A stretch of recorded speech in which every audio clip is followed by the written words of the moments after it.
Today on the Nerdy Gritty, we debate just how far YouTube should go when censoring its own content. One more world disappears inside it. Just another hopeless addict. Well, that makes a man instead. If the drums don't get you, the guitars will.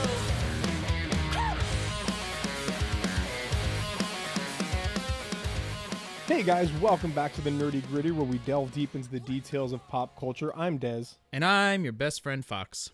Man, that's a good song. I enjoy that song. Yeah, that song. It's funny to say that because we're not actually hearing it right now. I'm thinking about edit it in later. Yeah, no, that whole album is great. It's really good. You should listen to it. They're on Bandcamp. Go download it. It's a really great album. Granger is the name of the band. Yeah, Granger. As in Hermione. Right. Yeah. Hey Fox, guess what happened last night? The House Judiciary Committee finished its debate on the impeachment articles. Yeah. So we're gonna take about 2 hours today to just talk about everything. No. What happened was the Game Awards. The Game Awards. The 2019 Game Awards. Fox and I recently had our predictions, and we were right on some and wrong on most. Yeah, we did okay. We did fine. We're going to talk about. We actually knew something about. Sure. Yeah. Kind of. Anyway, we'll have in-depth stats next week, right? And we'll get to find out who's more video game than man. That's what that means. But today we're going to talk a little bit about what actually happened. Yeah, some of the cool stuff that went on. So if you guys have not seen the Game Awards, it's an award show like the Academy Awards or the Emmys or whatever else, but for video games. Right. They have all kinds of stuff. My favorite thing about it, though, is that they have tons of announcements. 95% of why most people watch it is for it's like E3, but in a different package. Right. Where they're announcing new stuff, new trailers, new games, all that stuff.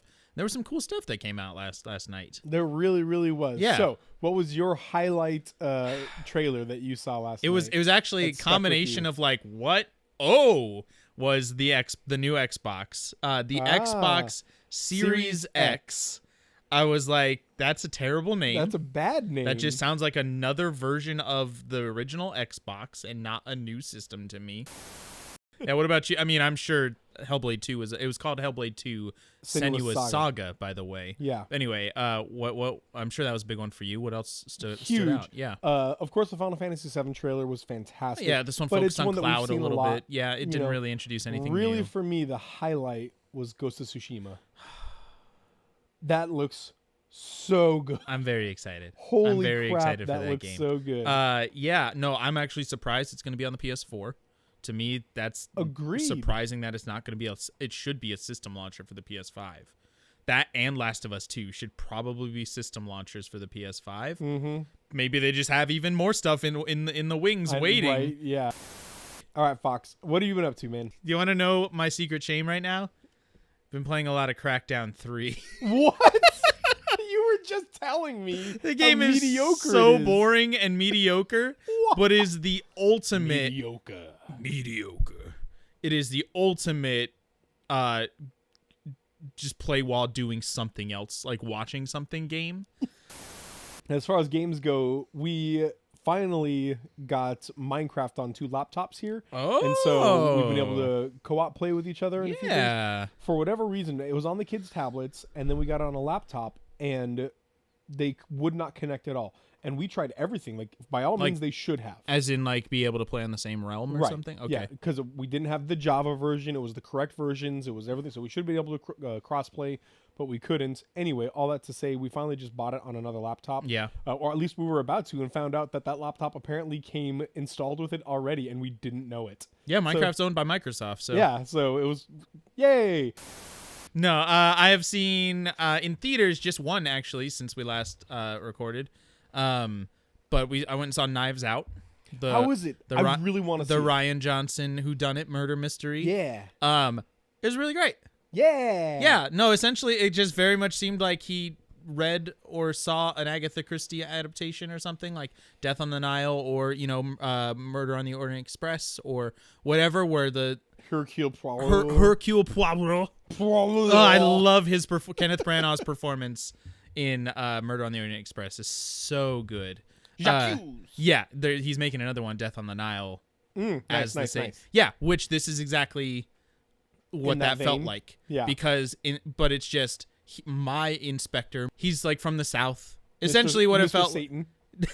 What? He's not Hercule. Satan. He's Mr. Satan. No. Yeah. Exactly. No. He basically said, I can do that, and so he wrote a murder mystery. At the center of it was this inspector. I forget his name, but that it feels like in a couple of years they're gonna get another one. Yeah, another mystery with this fun, goofy, not goofy, but just like very, very specific personality of an inspector trying to figure out what happened. And then I watched 2 Netflix movies. The first one was My Name is Dolomite.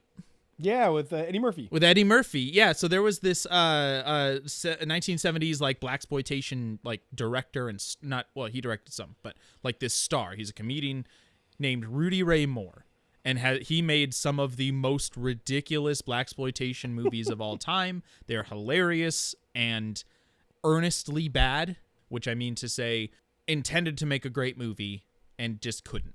Didn't have the resources or really the know-how. And this movie, My Name is Dolomite, is about Rudy Ray Moore, kind of his like start from nothing and then kind of making his own way and becoming this star despite all the odds. And one last one, Marriage Story. With it's another Netflix movie with it's got Adam Driver and Scarlett Johansson. Oh, they're main characters. Basically, it's a story about their divorce, and then you start to learn about their marriage through it and about how they relate. And it's kind of the movie I've always wanted, in the sense that I told my wife that I've talked to my wife about this. I wish something would earnestly talk about the difficulty of divorce.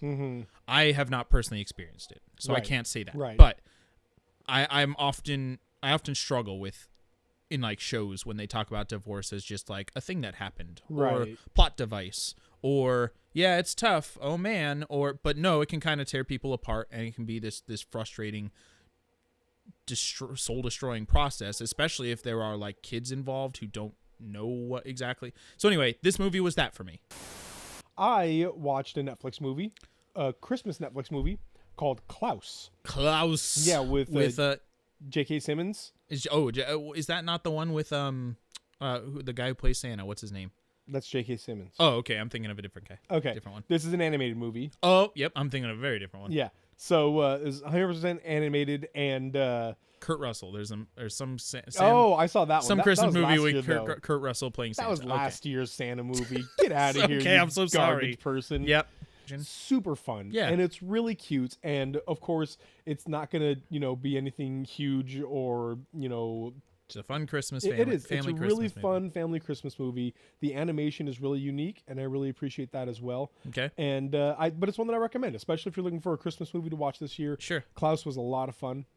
Season 3 of The Marvelous Miss Maisel just came out as well. My wife watched that in the space of I think 24 hours. All of the entire season. She loves that show to the core of her being. It's her show. Good. Oh my gosh. Yeah, no, what I've watched, I love. To me, it's what Gilmore Girls could have been, but wasn't. Oh, it's the same creator. Oh, is it really? Oh yeah, that's why it feels sense. like it's with the dialogue snappy, quick dialogue, but from characters who would speak that way, logically. Incredibly more natural. Yeah, a lot more smooth. They pause sometimes. Yeah, which they didn't in Gilmore Girls. Show. And I laugh literally out loud, just like top of my lungs. I'm afraid I'm going to wake my kids up laughing at this show. No, that's it. Let's move on right there, and we'll get down to the nerdy gritty.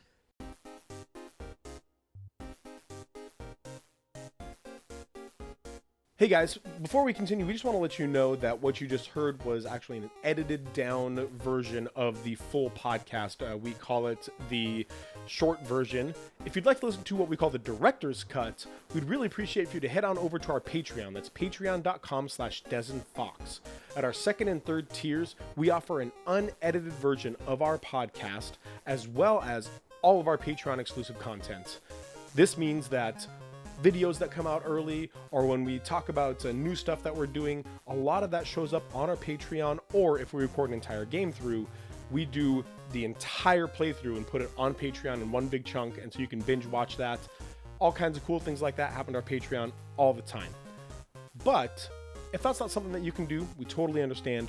We just love when you guys support us in any way that you can. So when you like, comment, share, or rate us. That means the world to us.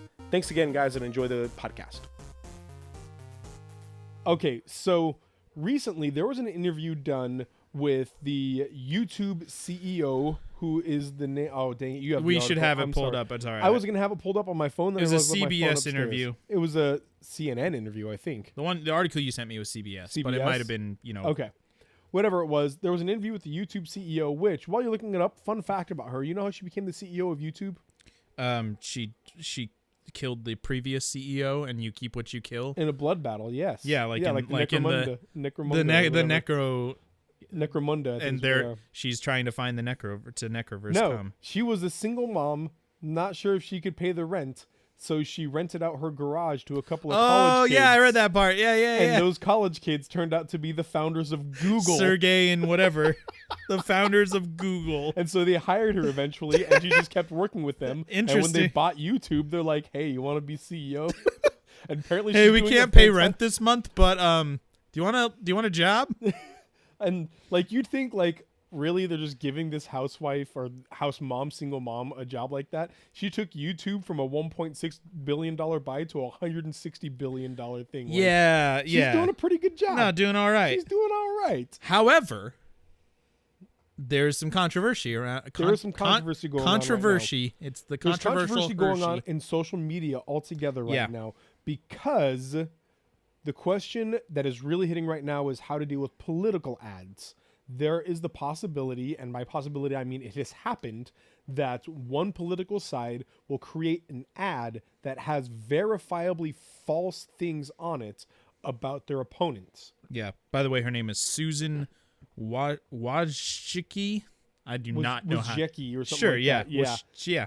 But the ads that have come up, there has been questions, and most of this has been to Facebook, but there have been questions to, do you guys filter that at all? How do you approach dealing this? with them? And now Facebook has pretty much come out and just said, we don't. You know what, man? We're not responsible for the content that's Mark put out. Zuckerberg, the evolution of Mark Zuckerberg, he starts as a little penguin because it's like an iceberg, like Zuckerberg, and then becomes a big penguin, and he's a Zuckerberg. It's an ice flying type. And he just he has an icy First cold... he's just ice, then he becomes ice flying. He has an icy cold demeanor, and he flies away from all his problems. Stop making noise, my phone. What is going on? So unprofessional. It really is. Anyway, so he pretty much just straight up said, no. No, we're not going to police the truthfulness of ads that are put on Facebook.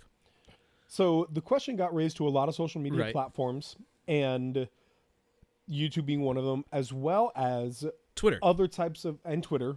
But also the question has come up about hate speech, and violence and things like that. And so the question now is really, how much should YouTube or other social media platforms, how much should they censor their content? What is their responsibility? Twitter has basically gone the opposite of Facebook. They said no political ads. Right. You don't even get to have them. Yep. You can't be political adding on Twitter. So how does YouTube approach this? And what we're going to do today is debate the topic. Rather than just discuss the options, we're going to each take a side and just kind of present the argument. So here's the reality of the matter is, as always, our opinion is usually somewhere it's going to be somewhere in the middle. Yeah. Right. But we can both very clearly see both sides of the argument, and we could both make the argument really well. So when we got together, we're like, which side do you want? I don't know. Which side do you want? And so we're going to roll for it. We're flipping a coin. We're rolling some dice. Right now. This reminds me of something we used to do in college, where you would pick, at Bible college, you would pick some controversial topic, or just topic in general. You could go with, predestination. And then open to a random flip a spot. One of you's for, one of you's against, and then you literally open your Bible to a random spot, and then use that to make your argument. It's the worst. It's not good. No, biblical. Don't do that. Yeah, don't do that. But it does. Jesus. Yeah, but it does help your debate skills. That's for sure. It helps your debate skills, and your bull crap. It helps your bull crap skills too. Makes you a horrific theologian as well. Yes. Yeah. Anyway. Did I teach you that? Because I did that in college. Maybe, yeah. I might have taught you. Yeah, that. I might have learned about that, and we did. Yeah, that probably is actually exactly what happened. That makes me a worse person. No, yeah, you were a bad teacher. So, we'll go odds and evens. Sure. And I'll roll. What are you rolling? A 6? A D6. D6. Yeah, and does it matter if it's odds and evens? Yes. Oh, okay. I just decided it does. So we'll say odds is for stricter policing, and evens is for free. We're rolling for your side. And this is just what. Yeah, and then I'll take the other. Yep. Still random. Yep. Still random. So odds is for policing. Is for total censorship, and evens is for total complete free speech. Which, okay, now I'm not going to start the debate yet. I have rolled a 1 odds. So I'm on for you're on the free speech. No. Oh yeah, you're on the total censorship. I'm on the free speech side. Okay, good. We just said it, and I already forgot it. All right. Woo. All right. Let me do some stretches. Let me do some vocal warm ups. The thing is, I guarantee it. Red leather, yellow leather. Red leather, yellow leather. I hate you, Susan. Stacy. All right, yeah. So let's jump in here. You are taking the side of State your side. Okay, so I am on total censorship. Yeah. So you are against. I am against total free speech on social media. Okay, 4, I guess. Yeah. Yes. So I'm so sorry. I'm being confusing. Yeah, I'm for higher censorship. Okay. And I would say that higher censorship is a good idea because the truth is that social media is not a public platform in the same way that standing on a street corner or standing up in front of a television camera or something like that is. These are organizations that are owned by businesses and can be manipulated and changed in any way, shape, or form. And so the ability of those businesses to be able to let you see what you want to see or not want to see is too great. With the amount of influence that social media has, there should be something in place within them. And I don't think this should be a legal thing, obviously. That would be a free speech issue. But I think that within themselves, they should start saying, we need to take total censorship into this. We need to make sure that we are providing content that allows people middle ground, unbiased thought. I mean, if you take a look at what social media has done to influence just social interactions outside of the internet today, you know how much power is had there. And with great power comes great responsibility, sucker. You brought Uncle Ben into it. I brought Uncle Ben into this. Uncle Ben and his rice. And honestly, I would say that there does need to be, and this is an honest statement from me, not just from my standpoint, there really should be a greater mind of what content is being allowed so freely on social media because these people know the influence they have on the general public. Okay, opening statement. Thank you. Mm-hmm. I want to first just make it clear when we say free speech, I'm not speaking in legal terms. Correct. Free speech, as defined by the First Amendment, is a legal term, meaning the government cannot censor somebody based on whatever, So if Facebook says you can't do that, it is not a free speech issue. That is not a free speech issue. It is still, by definition, censorship. Right. It's just not a legal censorship. Correct. So, that being said, I do not believe that it is the responsibility of YouTube, a social media company, to censor the content on its platform because it is 100% impossible to have completely unbiased censorship. There will always be somebody, whether it's the person physically watching the video and deciding whether or not that is appropriate or not, even if there are standards they are going by, or it's the person creating the standards, or people, or group, or committee, or whatever you want to say, or if it's them creating the standards. Because our system of morality, by definition, if we are going from a purely human created one, it is 100% biased. It is impossible for it not to be influenced by our personal beliefs. And therefore, if you're trying to say, well, we're just trying to put what's appropriate for everybody to see on our platform, then you are creating for yourself an impossible standard and inherently going to bake bias into your platform. You will not be able to accomplish the task you set out by definition. The difficult part of this already, I try and think like 3 or 4 steps ahead in the debate, things like that. If I say this, then he's going to say that. Well, then I'll say this. I've already settled on the point where we agree somewhere in the middle. Yeah. No, yeah, but we're pretending we don't. Right. So we're pretending we don't. The problem with that is there is a real power that comes in these platforms. You have to admit that. There is power in social media. 100%. It's not an admission. It's just a fact that people will take opinions and stuff from the videos that they watch from any social media platform. In the same way that you can have dangerous ideas shared and dangerous ideas spread, and therefore these people take practice on these dangerous ideas. These are dangerous things that can actually cause I would like to ask what you mean by dangerous. So let's go with dangerous things. So we're not just talking about political ads. So let's talk about hate speech. Okay. One of the things that the YouTube censors, we read in this article from CBS, one of the things they said is that a lot of the people that are policing and trying to review the videos and watch them, there are counselors on site because a lot of things they have to watch are so horrific. They got to turn on and talk to somebody for a while. Yeah. Side note here, that's a cool thing that YouTube is doing. That is very cool. Like, hey, we understand that this is a tough job. Yes. So here's somebody to talk to if it's affecting you. And another thing that YouTube does, by the way, from the article is there is no like designated break times. You need a break, you take a break. Yeah, just go take a break. Yeah, go walk and take a breath. Yeah, you take a 5, find a cat video, just watch that. One that nobody has to censor.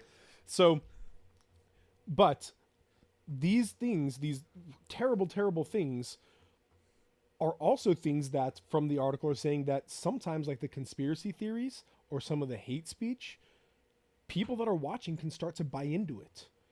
From they can sit down knowing I am watching this because this should not be true. I am watching this because somebody has flagged this as a problem, but the repetition of it or how convincing the person talking is, or even just the amount of times they watch the same thing over and over again, it can cause somebody to change their opinion.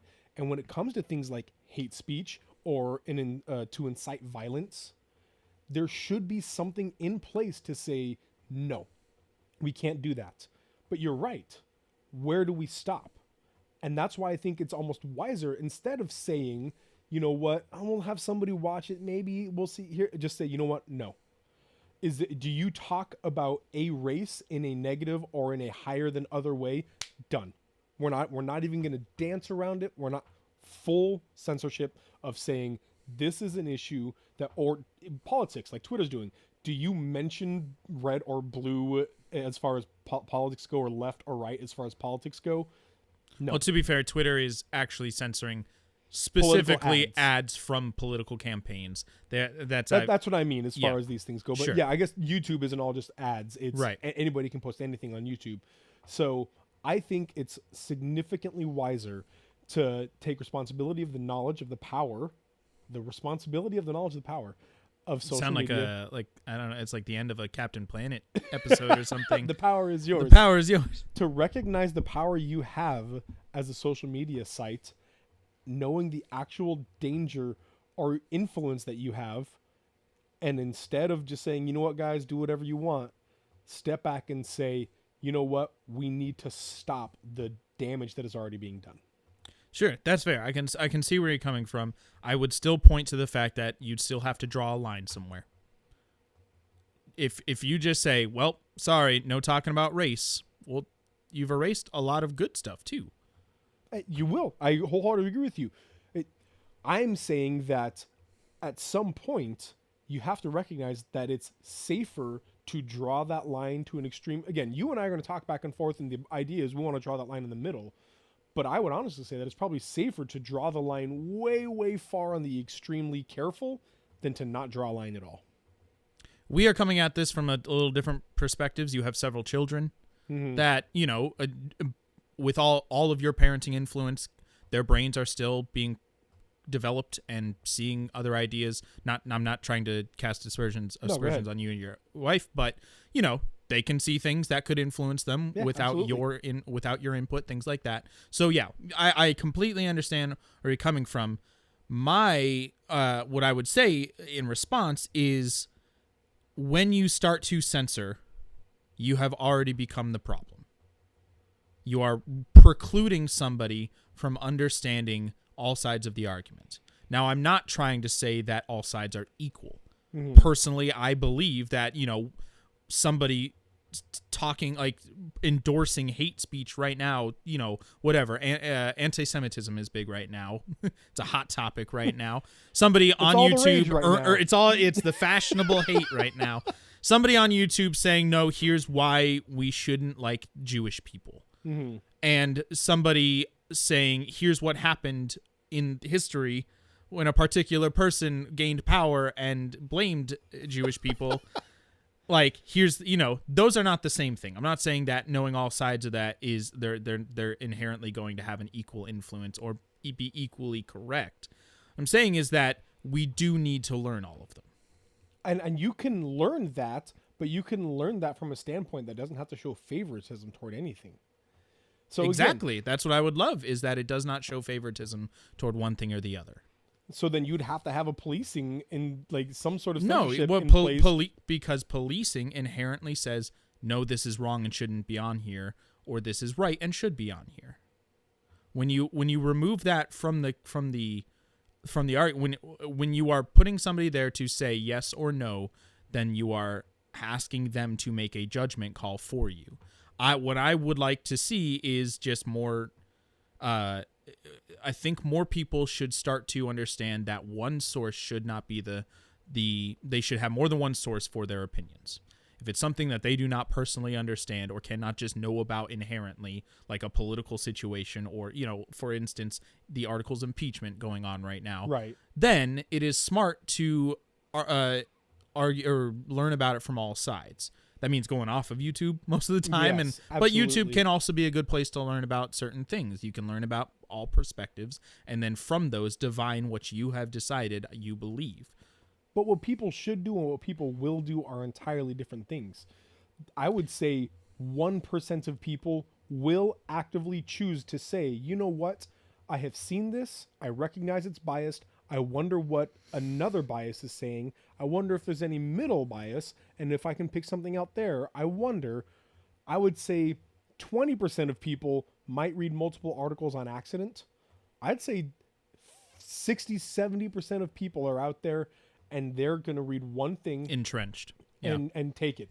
I would say there's a good chunk of people out there who seek out their bias, who say, I only want to read things from the Daily Wire.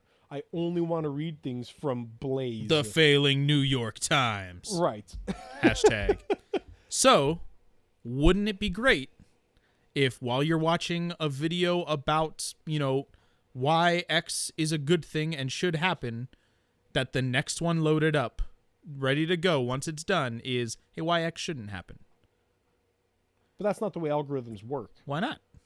Because algorithms are programmed, they exist to be able to bring you content that is similar to what you're already doing. They're still similar, still talking about the same topic, just from a different perspective. So if YouTube is going to say, no, we are not going to allow this certain kind of speech that is deemed as hate speech on our site, then they are precluding from possibility somebody learning more about the topic at hand, because they are only allowing themselves to have one perspective on it. But the problem is that algorithms have already been shown to be easily manipulated. Right now, as a parent, I have to be aware of things like Peppa Pig. Peppa Pig is a kids show, it's a preschooler show, but also it has been used on YouTube to create horrific videos from the perspective of Peppa Pig. Sure. And they go in and they actively manipulate the SEO, the search engine optimization, just because they're trolls. They're horrific human beings that want kids to see these things. And so if you're sitting there watching Peppa Pig, there is a possibility that your preschooler is going to come across one of the things. Dora the Explorer is another one. There's a lot of Dora the Explorer horrific things on that's YouTube. The internet. Right, yeah. That's the internet. And so, and this is just an extreme situation, even subtle things like naming, I agree with X thing, and then you name your video, I don't agree with X thing, and then your video's about, I don't agree with it, except for all these reasons I do, and you've just manipulated your SEO, because when you're relying on just an algorithm, or when you're relying on something to just let computers take care of it, unless there's a human element just saying no, you can't. Which does exist. It's gonna fail. Sure. So the two options here, it seems, are complete censorship of vast subjects of thought or discussion, or allowing people to make the decision for themselves. And I completely agree that a lot of people aren't going to, or they think they are, but their internal bias, their inherent bias is causing them to not. And I believe that it would be a better world if people are still given the opportunity to say, I will watch several videos on different subjects. Oh, I watched this one. It's lying to me. Like what it said it's about, it's not. I'll just switch to this other one. Like, do that, or I'll find my information from another source. Like, to allow them the choice, rather than to have the choice made for them by either somebody else with a different opinion than them, or somebody with an inherently flawed search engine optimization technique. I think it would almost be safer just to say, you know what? YouTube is not a political platform. YouTube is an artistic platform, or YouTube is a social platform. And so, you know what? If your stuff gets political, or if your stuff gets racial, or if your stuff gets whatever, hey, this isn't the platform for that. You know what? You want to watch the news? There's your political platform. You want to watch CNN or whatever else? There's your political platform. There are places. I agree with you. People should educate themselves, and they should have the ability to educate themselves. But I think Facebook, YouTube, Twitter should stand up and just recognize, hey, we're not the place to do that. We shouldn't be the place in which you're getting your political info or getting your political opinions, because unless we are policing it, you're going to get whatever anybody wants to say about anything on there. So how far do we go with that idea? Because if we are going to say, well, no, YouTube's just an artistic platform. What's art? What do you mean? Can you not put, can I not put my videos from my playthrough of Jedi Fallen Order because it's inherently about a small rebellion taking on a large imperial political force that's trying to rout out naysayers? Like, that's political in and of itself. The original Star Wars movie, great piece of art, very political in nature. Like, art itself is supposed to be, in some ways, commenting on society, and it's inherently going to have a bias to it. Star Wars is biased against the large imperial force taking on the clearly defined as protagonist, rebellion. So, do they say, well, no, this could be interpreted as a stance on imperialism, which could pretty easily be compared to Hong Kong versus China? So, no, we're not going to put that on there either. How do you draw the line if you say, sorry, no politics? So, politics is one of a lot of the issues that we could be talking about here. So I will just toss out, like, for violence, you could just say violence acts, and you could allow yourself to kind of deem that however you want to go. Do you let Looney Tunes show? Sure, why not? Why? But no, why? Hold on. Why? Because it's obviously cartooned. It's obviously unreal. Like, it's one of those things that you can tell that's not how things actually work in real life. There is a disconnect from those two things. For you, maybe. No, studies have shown this. When they look at violence in video games or violence in cartoons and things like that, his studies have shown that it does not impact. But it is depicting violence. And so that's why I'm saying I think there's a pretty easy way to be able to say real violence. This is real footage. This is a real thing that's happening right here. And so, no, we're not going to allow that. Or in the case of politics, I think that you could say direct political references. if let's say Star Wars, it is not any sort of direct political reference. But then let's say at the very, very end, they reveal that Vader is Trump. That's all it is. He takes off his mask and it's Donald Trump's face. Vader was far too coherent. Vader takes off his mask and it's Donald Trump's face. That's probably a thing already. That immediately eliminates the entire movie. That is a direct political reference. And I think that you could just say any sort of direct political reference. And you know what? But your argument is that it's real, not real. Like, obviously Donald Trump was not underneath the mask in the movie Star Wars. Do you know that? Yes, I've seen the movie. First of all, it took place a long, long time ago, and he's old, but he's not that old. And in a galaxy far, far away, and as far as I know, we have not traveled beyond our own galaxy or our own solar system. So, but it's not a direct political reference. It's just a person who is in politics inserted fictionally into this fictional story. But it's making a direct point about our modern politics. Well, Star Wars could be making a direct point about our modern politics. No, it could be making a point about it, but it would not be direct. By what standard? By the standard of things that are actually happening. Again, if it's sort of a vague reference, or maybe not even vague reference, to imperialism as a whole, that is different from saying Donald Trump is an imperialist. But doesn't that require a judgment call?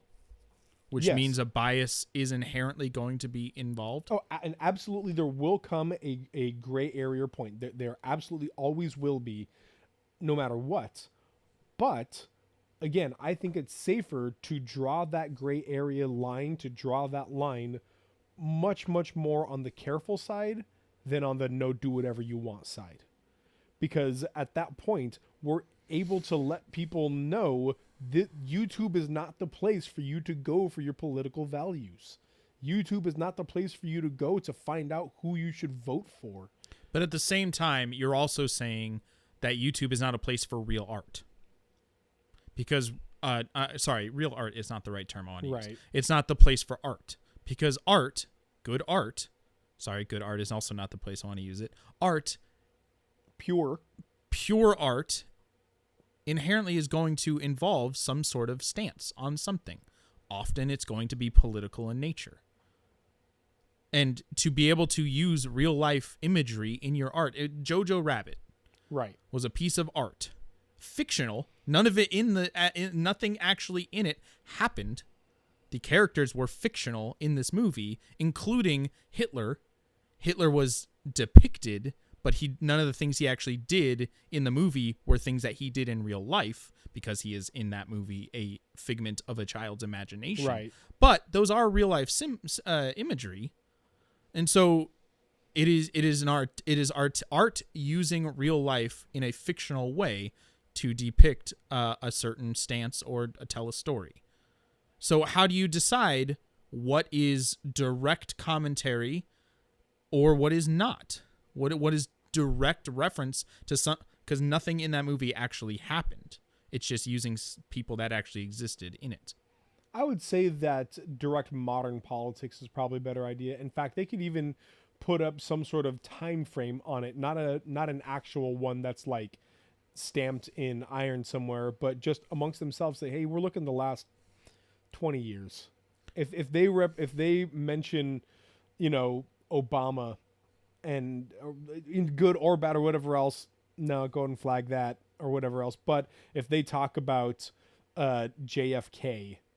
So you're okay with political commentary as long as it's not recent. And even then, I wouldn't say political commentary it's not political commentary to talk about the history of John F. Kennedy or something like that. Well, no, you're always going to have some sort of bias. If you are not there personally to witness what's happening, or even then, because you're still witnessing something and interpreting what happened, you're always going to have a bias. Right. And that's life. No matter what you're doing, there will always be some sort of bias. Right. My point is that to help eliminate some of that bias, if you make some hard rules on what can and cannot be said on your platform, it becomes much easier to actually remove some of that bias from your platform. that bias will still exist, and there will be people that are biased for it. But instead of somebody looking at something and saying, do I lean more left or do I lean more right? How do I feel about this video? To make some clear things and say, this is political because it is trying to make a commentary on how Anastasia, on how AOC doesn't know economics. And it's really direct. So, and it's a direct political reference. And what you're doing there is not removing bias. You're just transferring where the bias is located. Because people are still going to be biased in what they put on there. You're just deciding what is okay based on somebody else's bias. Because somebody else has to make that rule. It's a real question of just who watches The Watchmen here. Right. But if you...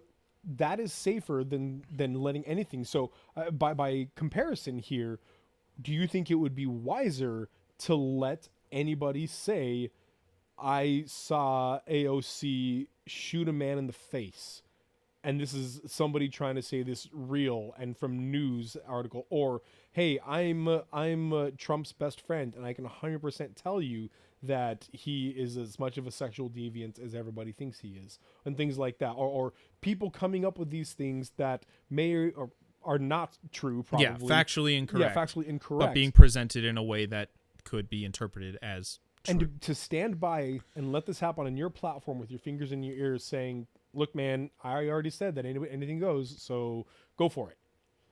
I'm fine with that. Because that's easily, you can easily decide. To me, it's the voting with your wallet. But instead of voting with your wallet, you're voting with your clicks. The problem there, though, is I'm sure you know the movie Wag the Dog. I do not. It's a movie in the 90s about a politician, I think is president, who is, there's another election coming up, and he needs to be popular in some way. So he has a movie director and like this entire actors and everything to create a fake war. It does not exist in any way in the real life, but they create all this footage. They send it out to the news articles. They make these pretend heroes and all this other stuff. And it's a fake war that is not happening just to maintain his political standing. Okay. This is something that could be done. This was back in the 90s. That could be done so easily today with people creating things that absolutely factually do not exist. But people with enough money could create these things that are outright lies, but people will believe them because they watched it on YouTube and right. because it looks real. And that's up to the people watching. If somebody goes on and says, hey, AOC shot somebody, like that's a provable or improvable fact. Or unprovable. That's not the right word. That's provable or obviously wrong. Like if that is the sort, I am perfectly. Our society works if everybody is given the option to believe or not believe anything they hear.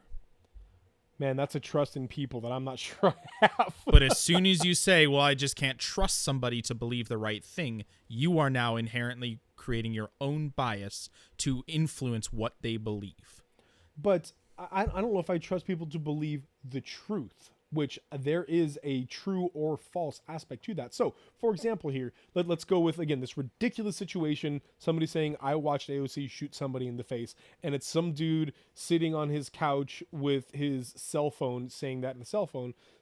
Nothing's not going to happen. Nobody's going to care. Nothing's going to happen. Right. But let's say an organization pays to have actors come in and pretend to be police officers and have documents made by people who actually forged like really high quality documents, and they have video footage of somebody who really looks like AOC, and then they just blur the video a little bit so it's very much passable as her, and they come up with this really official high quality thing of detective actors sitting down and saying, you know, if this were something in my precinct, I would say I would arrest her immediately, or whatever else. Witnesses standing in front of a camera and saying, yeah, you know, interviewers there asking them really professional sounding questions and all this other stuff. You know how many people would believe that? Without questioning, unverifiably, people would watch that and they would say, they wouldn't want, because people want to believe that about the people they dislike.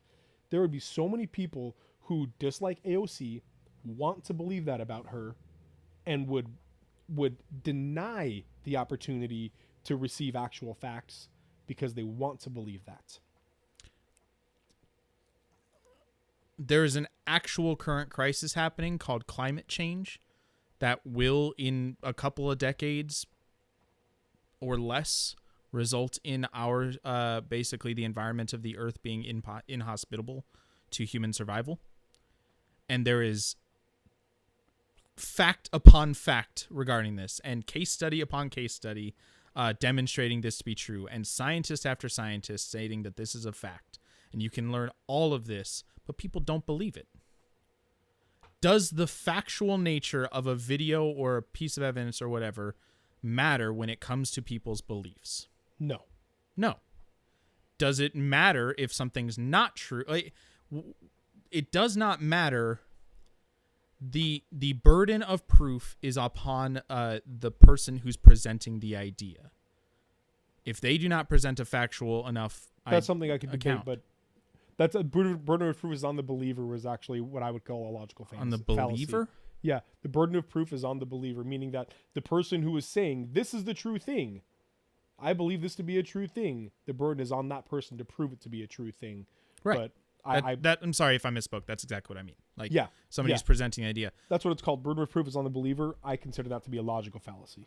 If something is factually true, though, and somebody doesn't believe it, how do you get them to believe it? So and this is actually kind of what I'm saying here, is we're not trying to convince somebody to believe that it is or is not true. We're not trying to feed into their falsehoods. We're not trying to, like, the idea of having a greater policing of a social media site isn't so people don't believe these things. It's not giving them more ammo. It's denying them the proof that they want.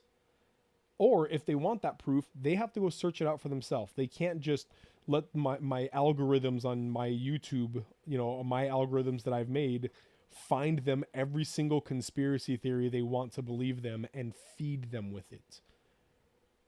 We are feeding people's falsehoods. No. We are not feeding people. People are feeding themselves. I can lead a horse to water, but I cannot make that horse drink. So let's say there's a caterer. There's a business that, in fact, not even a caterer, a delivery organization. And it's the job of this delivery organization to go to a food place, okay, pick up the food, mm-hmm. and whoever ordered that food to take it to them and hand it to them. One day they go to Poison R Us. And Poison R Us. I love that place. Yeah, it's they got good food. So good. Toys R Us closed down, but they are thriving. Poison R Us, their subsidiaries, thriving. They deliver Poison R Us meal to somebody and they hand it to them, and that person's like, just what I ordered, and that person eats it and gets super sick and dies. It isn't what they ordered, though. It's been tampered with. What if it is? Or even if it's been tampered with, you're the person who went to Poison R Us. You are the person delivering this content to somebody. You are aware of what's there, or at least you can make yourself aware of what's there. What you're putting in somebody else's hands. Right. We are not the ones who made the poisoned food. We are not the ones who made the video, nor are we the ones who made the choice to receive that, nor are we the ones that put that into the search engine. We are the middleman, though.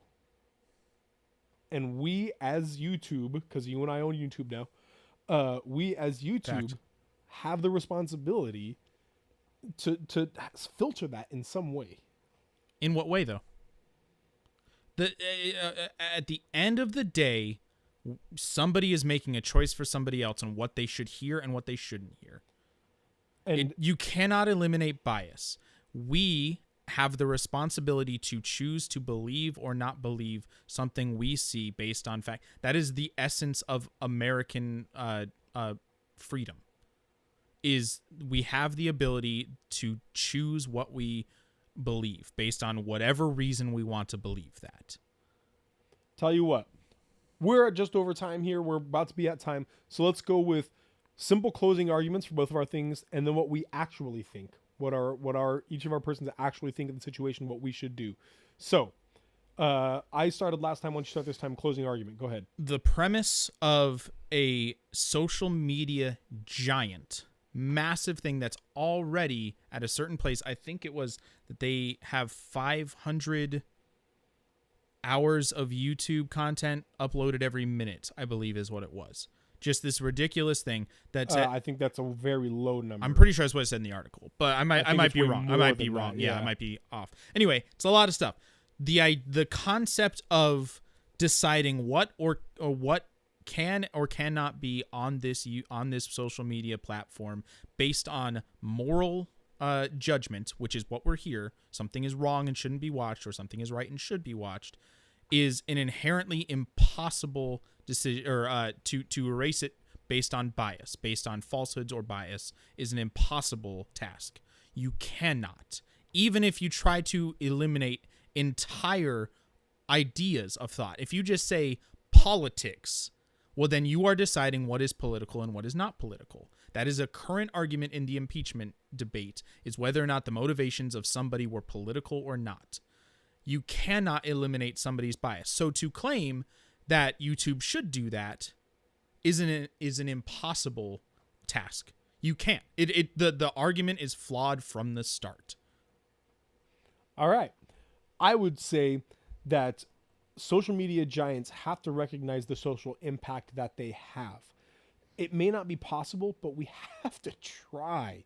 There's got to be something in there in which we recognize we are impacting not just individuals, but societies as a whole. Social media giants can change entire country if they wanted to in the way that they present things. They have. Sorry. And so to say anything goes is significantly more dangerous than saying, you know what, I'm going to make this pretty extreme and we're going to say not at all. It may not be as freedom. It may not be as America. It may not be what we want it to be, but it is most definitely the safest option for allowing people to make an educated decision with their life when they are able to educate themselves in the proper venues. All right. So those are our final statements for our actual comments here. Actual stances. I'm going to go first because I have mine. Sure. Here's my actual stance. I'm actually a little bit more toward on your side of things. Me too. Yeah, because the truth of the matter is that you're right. You cannot police that much content. You can't police that much content. There's no way. What I think they should do, though, is kind of like Wikipedia has this ability to say, this has been flagged as inaccurate. This has been flagged as that. This has been flagged as that. Let that happen to videos. Oh, it's a thing already. But make it very, very obvious. Yeah, put a thing right underneath the video. Maybe it's in the upper corner of the videos. This has been flagged as hate speech X amount of times. Yes. And let people decide, oh, that's too many, or I disagree. Or this has been flagged as hate speech this many times, it is currently under review, or this has been reviewed and is decided to be hate speech. That's probably where it would be, because if you just put how many flags, then you get trolls. Yeah, you just get people saying, well, I don't like this, so it's hate speech. And now people will see that and think it's hate speech. So, right. So yeah, probably something more in the sense that it's in review. Yeah. Or so I think the ability, and I wholeheartedly agree with you, of letting people make the choice to educate themselves. Right. I think that just saying, hey, just so you know, this has been deemed as a biased ad from an extreme side. Maybe people are like, I don't care. Cool, man. No, yeah, that's fine. Whatever. I think that's the wrong choice, but I can't make that choice for you. Well, yeah, and it has to be something very basic and very stark. Like, yeah. This has been deemed this based on this community guideline. Mm-hmm. Here's what we've written, this video, and then, I mean, hopefully you would just have to say it's in review, because then if it's this was reviewed and decided based on this, it is still allowed to be up here. Or if it's the opposite, it would just be taken down. So it's not an issue anyway. Right. But, yeah. But at the end of the day, I do not envy the monumental task that YouTube has. No, and I appreciate that they already have like YouTube Kids. I understand, like they are undergoing a task which is essentially impossible, right, to decide how to police their content. And at the end of the day, it's up to the individual or the parents or guardians of the individual to decide what I believe, what I'm going to watch, all these things. And I mean, I think you would agree. I don't think anything goes as the right answer by any means. There needs to be some sort of policing. It does not have to be as strict as, removing all content that refers to something. I agree. I'd base it on, I political definitions of hate speech, and those exist. Inciting violence, that's a thing. There's hate crimes exist, so base it on those. Yeah, if you're gonna put up a video that says, "Hey, October 25th, let's punch every black guy we are going to burn down the police station. Let's go do that. Remove it that's immediately. Just clearly based on the legal definition of hate speech or inciting violence. That's what that is. So I definitely think it's wise, but for things that would just have a heavy bias or could be heavily influential toward one bias or another, I think being able to flag things would be really wise. And also at the end of the day, YouTube is a private company. Yep. They get to do what they want to do. Yep. You can be mad about it, but you'll die mad about it because they get to do what they want to do. They are not a legal entity. They are not required to follow any sort of moral judgment that you have decided. They get to do what they want to do. Well, guys, thank you very much for listening. Let us know what you think about the content censorship from any sort of social media giant, how you think they're handling it, what you thought of our presentation of it, and what you think they should do on your own. You guys are cool. Big thanks to our main squeeze Granger for use of their song. All my friends have Wi-Fi, and most of my neighbors do too. You should check out their album. I never know if I get that right. No, that's all right. Yeah. Yeah, thank you. Check out their album, Dear Sam. It's good stuff. Yep. And always remember that save games, save lives. Bye. My voice sings louder.